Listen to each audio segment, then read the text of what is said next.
बच्चों नमस्कार। आज जैसा कि आपको पहले बताया जा चुका है कि अपने कोर्स से 30% भाग कम हो गया है। जो 70% भाग बचा है उसमें से एक महत्वपूर्ण पाठ है भौगोलिक परिप्रेक्ष्य में चयनित कुछ मुद्दे एवं समस्याएं। इसके अंतर्गत पहला मुद्दा है पर्यावरण की समस्या। आज के चर्चा के विषय इस प्रकार हैं: पर्यावरण प्रदूषण का अर्थ, पर्यावरण प्रदूषण के कारण, इसमें से ये 9 कारण दिए गए हैं, इन पर कुछ चर्चा होगी। सबसे पहले पर्यावरण प्रदूषण का अर्थ। पर्यावरण का तात्पर्य आप जानते होंगे, पहले भी बताया गया है कि अपनी पृथ्वी के चारों ओर जो घेरा है, पर्य कहते चारों ओर, आवरण माने घेरा, पृथ्वी की चारों ओर का जो घेरा है इसको पर्यावरण कहते हैं।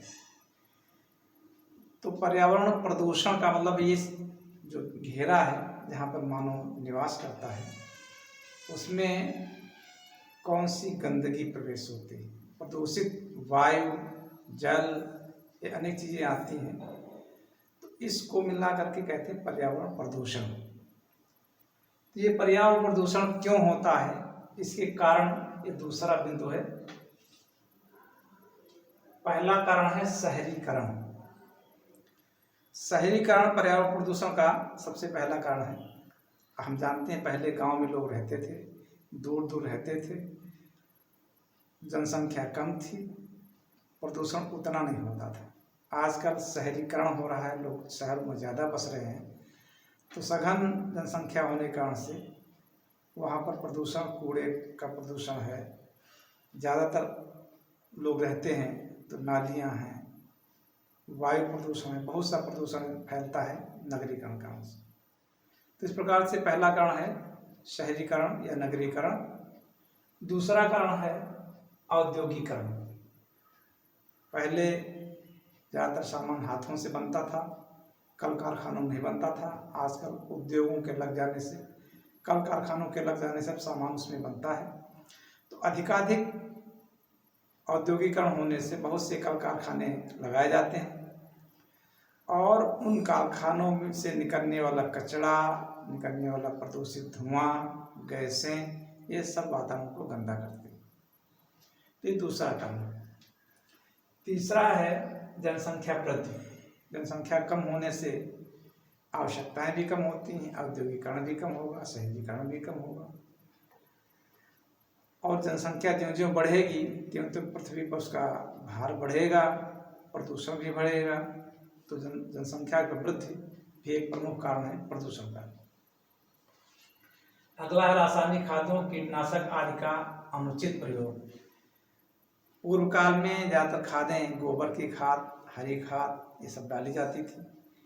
आधुनिक काल में अधिक से अधिक उत्पादन बढ़ाने के लिए रासायनिक खादों का प्रयोग किया जाता है, लेकिन कुछ किसान जो ज़्यादा शिक्षित पढ़े लिखे नहीं होते हैं वो अधिक मात्रा में प्रयोग करते हैं। जितनी आवश्यकता है उससे भी अधिक मात्रा में रासायनिक खाद, कीटनाशक दवाएं, ये सब प्रयोग करते हैं, जिससे हमारी फसलें भी जहरीली होती हैं, उतनी स्वास्थ्यप्रद नहीं रहती हैं, और दूसरा उससे प्रदूषण भी फैलता है।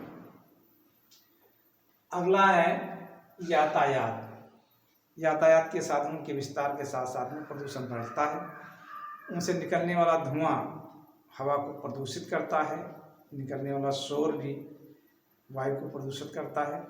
तो इस प्रकार से यातायात के साधन ज्यों ज्यों बढ़ते हैं, ट्रेनें हैं, मोटर है, मोटरसाइकिलें हैं, कारें हैं, इनका उपयोग कम करना चाहिए।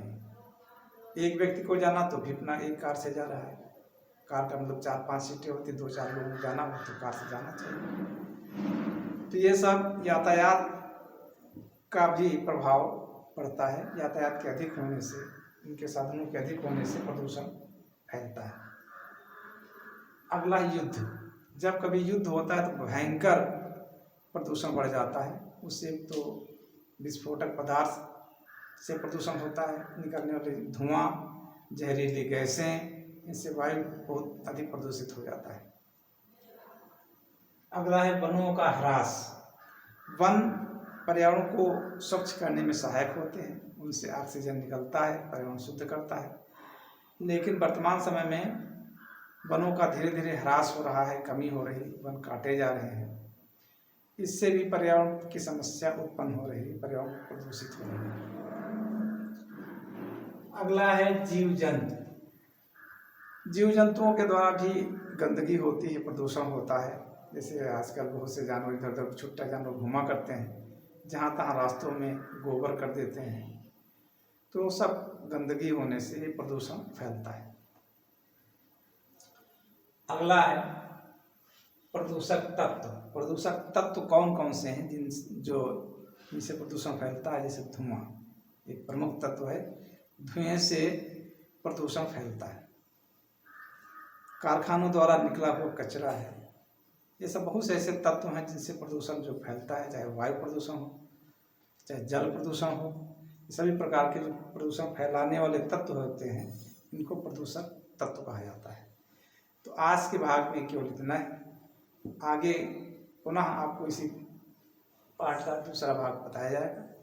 इसको ध्यान से आपको पढ़ें और ये पॉइंट सब नोट कर लें अपने कॉपी पर। इसका विस्तार जो हमने बताया है उसके आधार पर या पुस्तक के आधार पर विस्तार भी लिखें। धन्यवाद।